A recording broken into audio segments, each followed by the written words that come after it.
हमारे साथ अभी दीपक कुमार है।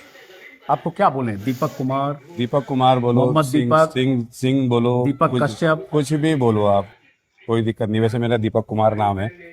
वैसे इनका नाम दीपक कुमार है जैसा कि इन्होंने कहा, लेकिन बीते 3 दिनों से पूरा देश इन्हें मोहम्मद दीपक के तौर पर जान रहा है, क्योंकि इन्होंने ऐसी ही पहचान तब जाहिर की जब बजरंग दल के कुछ लड़के, उत्पाती दस्ते एक मुस्लिम की दुकान पर पहुंच गए थे, क्योंकि उस बुजुर्ग मुसलमान ने अपनी दुकान का नाम के आगे बाबा लगा रखा था। बाबा ड्रेसेज या बाबा के नाम से बजरंग दल के दस्तों को एतराज था और उसकी वजह से वहां पहुंचे। और उसके बाद क्या कुछ हुआ आप जानते हैं। मैं खास तौर से आज दिल्ली से आया हूं कोटद्वार, क्योंकि दीपक से मुझे बात करनी थी। और पहले तो आपको सलाम भी करना चाहता हूं मैं, क्योंकि आपने बहुत शानदार ढंग से बात की, अपनी बात रखी, आपने इंसानियत का जो तकाजा होता है उसको आपने निभाया। और ये दीपक का जिम है, ये जिम ट्रेनर हैं आप? बिल्कुल। जिम ट्रेनर है। जिम का क्या नाम है? Hulk gym, HULK, Hulk. Hulk gym. और इसी जिम के बाहर अभी 2 दिन पहले, मतलब 31 जनवरी को बवाल हुआ था जब 150-200 बजरंग दल के कार्यकर्ता अलग अलग जिलों से यहां पहुंचे थे। काफी हंगामा हुआ, शोर हुआ, गालियां बहुत पड़ी दीपक को, बाहर नारेबाजी बहुत हुई, सब कुछ पुलिस की मौजूदगी में यहां होता रहा। और उसके बाद एक ऐसी स्थिति भी आई कि आपको लगा कि वो कुछ आक्रामक हो सकते हैं, हमले कर सकते हैं, ऐसा भी लगा था? हुआ है, आक्रामक तो हुए हैं, बहुत हुए हैं। गाली गलौज करी है उन्होंने मेरे साथ, बदतमीजी करी है, नहीं बहुत उल्टी सीधी गालियां दी है। मम्मी को, पापा को, बहन को, सबको गालियां दी है। उनकी नाराजगी ये थी कि आपने वहां रोका क्यों उनको? रोका कि उनको करने देते, मतलब तोड़ने फोड़ने देते, दुकान का नाम बदलने देते। उनका टारगेट यही था। बाबा स्कूल ड्रेस या मैचिंग सेंटर जो भी था, बिल्कुल। उसका नाम बदलने नाम देते। बदलने देते। और ये इन्होंने एतराज किया। लेकिन अब आप खास बात यह है कि दीपक के खिलाफ कोटद्वार में पुलिस ने इनके खिलाफ भी FIR दर्ज कर ली है। मेरे पास वो FIR की कॉपी है, काउंटर FIR उन बजरंग दल के दस्ते, उत्पाती लफंगे, उन सब के खिलाफ भी हुई जिन्होंने बवाल किया, लेकिन दीपक के खिलाफ भी हुई। तो FIR आपके खिलाफ दीपक हुई, उसके बाद FIR से शुरू करके हम आगे बात करते हैं। आपने FIR तो पढ़ ली होगी। FIR में बहुत तरह के आरोप लगाए गए आप पर। जो गौरव कश्यप को हैं, कमलपाल हैं, उन्होंने FIR में आप पर क्या लगाया आरोप, आपने पढ़ा है? नहीं, मैंने पढ़ा तो नहीं है, खैर मेरे साथ वाले ने पढ़ा है। हाँ, उसमें आरोप लगाया है कि वो लोग अपने विश्व हिंदू परिषद के काम में गए थे और उसके बाद आपने उन्हें जनसंपर्क करने से रोका, जान मारने की नियत से हमला किया, 3000 रुपये आपने छीन लिए, घड़ी छीन ली, मोबाइल छीन लिया, जाति सूचक शब्दों का इस्तेमाल किया। ये सब आप पर आरोप लग गया और FIR दर्ज हो गई। नहीं, ऐसा तो कुछ हुआ नहीं था वहाँ पर, छीना झपटी तो ऐसा कुछ हुआ नहीं जो वो बता रहे हैं, जो वो FIR में लिखवा रहे हैं। ऐसा तो कुछ हुआ नहीं, कोई पैसा नहीं छीना, कोई घड़ी नहीं छीनी, कोई फ़ोन नहीं छीना। वो बस अपनी तरफ से अपना केस को थोड़ा सा बढ़ाने की मतलब वो कर रहे हैं। ऐसा तो कुछ हुआ नहीं। तो क्यों ऐसा हुआ कि आपके खिलाफ FIR दर्ज हो गई? ये तो मेरे को ये समझ में नहीं आ रहा। मेरे तो ये समझ में आ रहा है कि उनको रोकना नहीं चाहिए था। उनका मतलब ये था कि उनको रोको ना, उनको तोड़ फोड़ करने दो। जो उनकी शॉप का नाम है, वो नाम को वो चेंज करवाने के मोटिव से आए थे, वो नाम चेंज करवाना था। हम उनको रोक रहे थे, तो उस चीज़ के वो खिलाफ थे बस। तो उसके बाद जब FIR हुई, आपको कब पता चला कि आपके खिलाफ FIR हो गई है? हमको तो आज ही पता चला सुबह। कल रात FIR हुई, आज पता आज चला। पता चला सुबह। ये जिम आपका अपना है? मेरा रेंट पर है सर ये जिम। लेकिन चलाते आप? चलाता मैं ओनर ही। जिम के आप ही वो भी है, हूँ। किराए पर लेकर आप ये जिम चलाते। अब जो शख्स इतना बड़ा जिम चलाता हो, बॉडी बिल्डर हैं, और काफी लोग सुबह आते होंगे यहाँ, हाँ, आजकल कम आ रहे हैं मगर। लेकिन ऐसे 10, 20, 25, 50 लोग आते होंगे इतना? आपने बहुत सारी हाँ। मशीनें लगा रखी है, बिल्कुल ट्रेडमिल्स। बिल्कुल बिल्कुल। अब इस शख्स पर अगर आरोप ये लगा दिया जाए कि 3000 रुपए छीन लिए, घड़ी छीन ली, मोबाइल छीन लिया, तो आप समझ सकते हैं कि मंशा क्या रही होगी। और इसलिए क्योंकि बजरंग दल के लफंगों पर FIR के लिए पुलिस को मजबूर होना पड़ा, तो दीपक को कैसे छोड़ा जा सकता था? दीपक का गुनाह था। क्या गुनाह था दीपक? मेरा गुनाह बस यही था कि सर वो किसी बुजुर्ग की शॉप में घुसे 26 जनवरी को, और उनको मैंने रोकना मेरा ये गुनाह था कि उनकी नज़र में, मेरी नज़र में कोई गुनाह नहीं था, वो उनकी नज़र में गुनाह था कि मैंने उनको रोका। मैं तो अपना काम कर रहा था जो मेरे को करना चाहिए था, और जो मैं करूँगा और जो मैं करता रहूँगा। जहाँ गलत होगा वहाँ दीपक मिलेगा, और मैं खड़ा रहूँगा हमेशा।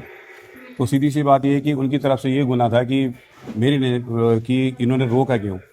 इनको रोकना नहीं चाहिए था, इनको तोड़ फोड़ करने देनी चाहिए थी। सीधी सी बात है, वो नाम चेंज करवाने के लिए आए थे। तो हम उनको कुछ बोलते नहीं, वो नाम चेंज कर देते, अपना चले जाते। नाम चेंज करना क्यों है? धर्म में हर किसी के धर्म में बाबा है, बच्चों को बाबा बोलते हैं, बूढ़ों को बाबा बोलते हैं, हर किसी को बाबा बोलते थे, हर धर्म में है ये तो। और सबसे बड़ी बात उनकी पीर बाबा हैं। सही बात है, पीर बाबा बोलते हैं। बिल्कुल, उनके यहाँ पीर बाबा बोलते हैं। और सबसे बड़ी बात, उस पीर बाबा की ज़ियारत पे हम हिंदू लोग बहुत जाते हैं, हम हिंदू लोग बहुत जाते हैं और उन पीर बाबा को भी मानते हैं। उन्होंने नाम रख रखा था उसमें, बाबा के दरबार में जाते हैं तो बाबा जब बोलते हैं तो कोई भगवान देवता भी हो सकते हैं और पीर बाबा भी हो सकते फिर एक दिन उस टाइम पर ये भी पता लगा कि उन्होंने, उनका जब बेटा जो छोटा था, उन्होंने अपने बेटे के नाम के ऊपर, उनका बेटा छोटा था तो उनको अपने छोटे बेटे को बाबा बोलते थे, तो उस शॉप का नाम भी उन्होंने बाबा के उस पर, अपने बेटे के उस पर तब रखा उसको। तो उस वक्त क्या संयोग से आप वहाँ थे जब ये बजरंग दल के लड़के आए थे नाम ऐसा है कि 26 जनवरी का दिन था, 26 जनवरी बना रहे थे हम, और अपनी शॉप की, अपनी दोस्त की शॉप में हम बैठने गए। वहाँ पर थोड़ा हमने टाइम पास वगैरह करा, हंसी मजाक चल रही थी हमारी। तो थोड़ी सी देर में देखा 15-20 मिनट में कि कुछ बंदे आते हैं, 7-8 बंदे होते हैं, और वो बाबा जी के साथ बदतमीजी कर रहे होते हैं, चिल्लाते हैं उनके ऊपर कि जब हमने आपको वार्न किया है कि ये नाम चेंज करो तो आपको ये नाम चेंज करना पड़ेगा, इस तरह करके बातें कर रहे थे। तो मैं सुनने के लिए चला गया, तो मैंने देखा कि ये नाम चेंज करवा रहे हैं। तो मैंने कहा भाई नाम चेंज करना क्यों है, कि आपका राइट क्या है, मैंने जो आप ये नाम चेंज करवा रहे हैं, या तो आपके पास कोई आदेश है कोर्ट के या किसी चीज़ के वो आदेश है कि आप ये नाम चेंज करवाने के लिए यहाँ पर आ रहे हो। तो उन्होंने बोला कि आप कौन हो, आपका क्या मतलब है, आप क्यों बोल रहे हो। मैंने कहा मैं इंसानियत के तौर पे बोल रहा हूँ भाई, मैंने आप बता दो। तो मैंने कहा पहले बाबा जी की तबीयत मेरे को लग रहा है कि ख़राब हो रखी है, और इतने बुजुर्ग आदमी के ऊपर आप हल्ला करके बात कर रहे हो। तो बस यही बात हुई वहाँ पर। तो अचानक आपने नाम, आपका नाम जब दीपक कुमार है तो अचानक आपने मोहम्मद दीपक अपना नाम कैसे बताया? ऐसा है सर कि वहाँ का माहौल बहुत गर्म हो चुका था, ठीक है, बहुत गर्म हो चुका था। तो उनको मैंने बताने की कोशिश करी, ये बताने की कोशिश करी है कि मैं एक हिंदुस्तानी हूँ, मैं एक हिंदुस्तान हूँ। सबसे पहले मैं एक हिंदुस्तान हूँ, और नहीं कोई नहीं, मैं एक हिंदुस्तान हूँ, और मेरा और हिंदुस्तान के तौर पर कि इस हिंदुस्तान में हर जाति रहती है, हिंदू भी, मुसलमान भी, सिख भी, ईसाई भी। तो मैंने उस पर ये नाम बताया उनको। और उसके बाद जब यहाँ परसों हंगामा हुआ 31 तारीख को, उस हंगामे के वक्त भी आप यहाँ थे तो काफी धक्का मुक्की जैसी स्थिति भी हुई। मैं अकेला था यहाँ पर, एक दो मेरे दोस्त भी थे यहाँ पर, तो वो गाली गलौज कर रहे थे, नीचे जा रहे थे, बदतमीजी कर रहे थे बहुत ज्यादा। अभी भी नीचे नारे लग रहे हैं अभी भी। अच्छा है ओके, हाँ सॉरी, फिर हाँ, तो अभी भी मतलब क्या है, ये जो है उस दिन ये बदतमीजी कर रहे थे, बहुत गंदी गंदी गाली दे रहे थे मेरी माँ को। बाहर से कई जगह से लोग आए, बहुत देहरादून से 150 करीबन 200 लोग आ रहे थे यहाँ पर। ये बहुत इन्होंने आतंक मचाया, बहुत मतलब इन्होंने खुलकर गालियां दी, खुलकर बदतमीजी करी, खुलकर नारे लगाए हैं। और मुझे पता चला कि वो लोग पहले से अनाउंस करके आए थे, ऐलान करके आए थे। वो मैंने इन्फॉर्म किया था, पहले ही मैंने पुलिस को इन्फॉर्म कर दिया था। यहाँ थाने में भी मैंने इनको इन्फॉर्म किया था, चौकी में मैंने इनको इन्फॉर्म किया था कि सर ऐसी बात है। उन्होंने एक पोस्ट डाली है, और पोस्ट डालने के बाद उन्होंने कुछ देर बाद उस पोस्ट को शेयर वेयर भी किया होगा, जो भी है। तो मैंने कहा ऐसी बात है, वो यहाँ पर आने के लिए बोल रहे हैं और कल यहाँ पर बवाल होगा, मैं इसलिए आपको पहले इन्फॉर्म कर रहा हूँ। वो भी इन्फॉर्म मैंने उनको इसलिए किया, मैं उनसे डरा नहीं हूँ, मैंने इन्फॉर्म उनको इसलिए किया क्योंकि जिस दिन वो 26 तारीख का मैटर हुआ था और अगले दूसरे तीसरे दिन ये मैटर उछला था, तो यहाँ के इंचार्ज ने मेरे को ऐसा बोला था, थाना इंचार्ज ने, कि आपने हमको कॉल क्यों नहीं करा, आपकी गलती है कि आपने हमको कॉल क्यों नहीं करा, तो आपको कॉल करना चाहिए था।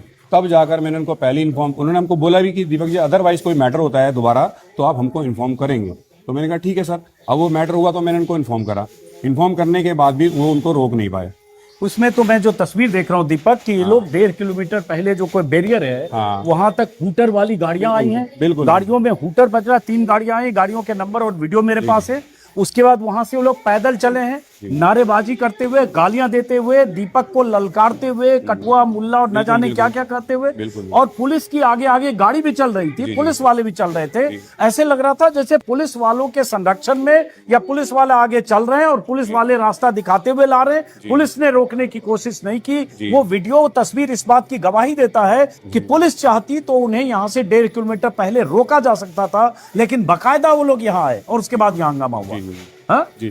तो आपको लगा कि पुलिस की जो भूमिका होनी चाहिए थी नहीं हुई। आपने एक वीडियो भी बाद में ऐसा पोस्ट किया आपने सोशल मीडिया पर, जिसमें आपने कहा कि आपको खतरा था। पुलिस प्रशासन इसमें उस दिन बिल्कुल डाउन था, बिल्कुल मतलब कहीं से हमें पुलिस प्रशासन की हेल्प नहीं मिल रही थी। वो 5-6 घंटा यहाँ घूमते रहे, गाली गलौज उन्होंने जो मन में उनके आया उन्होंने वो भगाया, जो मेरे लिए उल्टा सीधा उन्होंने बोला है वो बोला है उन्होंने। और बोलने के बाद वो अपना इधर उधर घूमते रहे, खुला गाली देते रहे बिंदास होकर। पुलिस प्रशासन को देखता रहा, उनको ये नहीं कि उनको यहाँ से भगा दे। उल्टा पुलिस वालों ने मेरे को ले जाकर थाने में बिठा दिया। वो चाहे किसी भी मैटर के लिए बिठाया हो, कि शांति भंग ना हो इसलिए बिठाया हो, मगर वो फिर भी गाली देते रहे 2-2.5 घंटा यहाँ पर आराम से। उसके बाद भी उन्होंने गाली दी। जब मेरे को पुलिस प्रशासन ने अंदर थाने में बिठा दिया, उसके बाद भी पुलिस प्रशासन को भगाने में नाकाम रहा।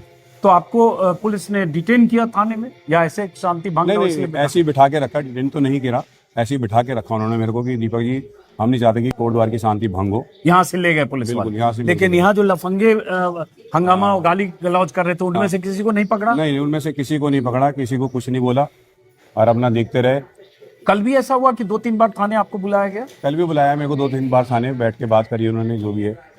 तो आपने एक वीडियो दीपक कल पहले डाला आपने शाम को, जी, जी। जिसमें शांति की आपने अपील की कि सब कुछ ठीक हो गया, शांति बनाए रखें। फिर पता चला कि उस वीडियो पोस्ट करने के बाद आपके खिलाफ एफआईआर की खबर आ गई, जो एफआईआर मेरे पास है। फिर आपने वो वीडियो डिलीट किया शायद। मेरे को ये समझ नहीं आया कि हमारे ऊपर एफआईआर किस बात की हुई है।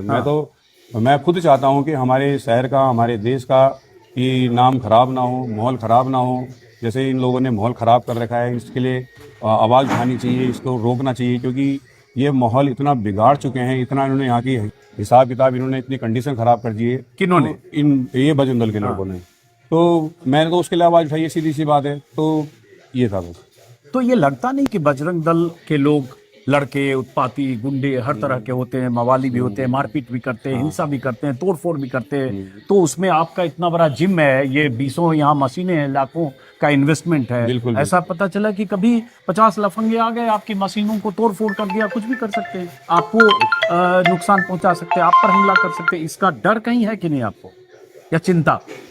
नहीं, डरना तो खैर क्यों है, बनाने वाला भी वो है, बिगाड़ने वाला भी ऊपर वाला है। तो मैं तो ऊपर वाले के भरोसे से चलता हूँ। जो भी है आज तक, जो भी किया है और जो भी करूँगा, और रहूँ या ना रहूँ, तो ऊपर वाले के भरोसे छोड़ा हुआ मैं इन चीज़ों के पीछे नहीं पड़ता। इतना ना ज़्यादा सोचता हूँ कि मेरे साथ क्या होगा क्या नहीं होगा। बस थोड़ा सा फैमिली को लेकर सोचना पड़ता है कि क्योंकि घर में जो बच्चे होते हैं, माँ होती है, मेरी वाइफ वगैरह, मतलब जो भी अदरवाइज जो फैमिली के अंदर, उनके बारे में थोड़ा सोचना पड़ता है। अदरवाइज मैं इन चीज़ों के बारे में इतना सोचता नहीं हूँ कि कौन मेरे साथ क्या करेगा क्या नहीं करेगा, क्योंकि मैंने न्याय की लड़ाई लड़नी है। मैं लड़ता हूँ, जहाँ होती है ऐसी घटना, मैं वहाँ पर आके तुरंत खड़ा हो जाता हूँ। हाँ, ये है कि मैं उसको शांत कराने की कोशिश करता हूँ कि भाई लोग शांत हो जाओ, क्योंकि सब बनाए हुए बंदे होते हैं, ऊपर वाले के हमको बना के भेजा है। कोई यहाँ का माहौल खराब करने के लिए नहीं भेजा कि आप भी यहाँ पर हिंदू मुस्लिम